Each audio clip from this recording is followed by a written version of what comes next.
A U.S. Army sergeant opened fire at Fort Stewart military base in Georgia, injuring 5 fellow soldiers before being subdued and taken into custody. The shooting happened just before 11 a.m. local time at the 2nd Armored Brigade Combat Team's workspace, prompting a brief lockdown of the base. Army Brig General John Lubis said the suspect used a personal handgun, not a military weapon. Fellow soldiers quickly tackled the shooter, preventing further harm.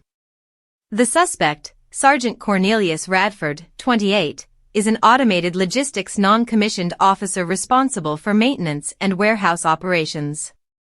All 5 injured soldiers are in stable condition, with 2 transported to a trauma center in Savannah and 3 treated at the base's hospital. 1 required surgery. The lockdown was lifted by early afternoon after Radford was arrested. Multiple law enforcement agencies, including the FBI and Hinesville Police, responded to the incident. Officials have not revealed a motive, and Radford's chain of command was unaware of his recent DUI arrest in May. Court records show Radford was charged with driving under the influence and running a red light. President Donald Trump and Defense Secretary Pete Hegseth were briefed and expressed prayers for the victims and the Fort Stewart community. Trump called the suspect horrible and promised swift justice. Hegseth condemned the shooting as cowardly and vowed accountability for anyone involved.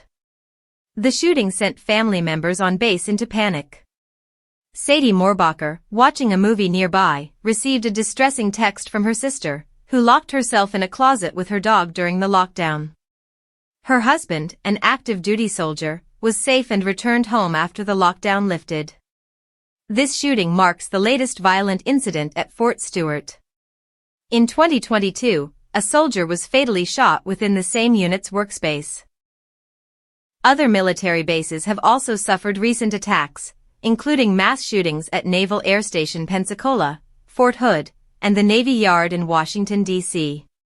Schools on base and in surrounding counties went into lockdown as a precaution but resumed normal operations by early afternoon.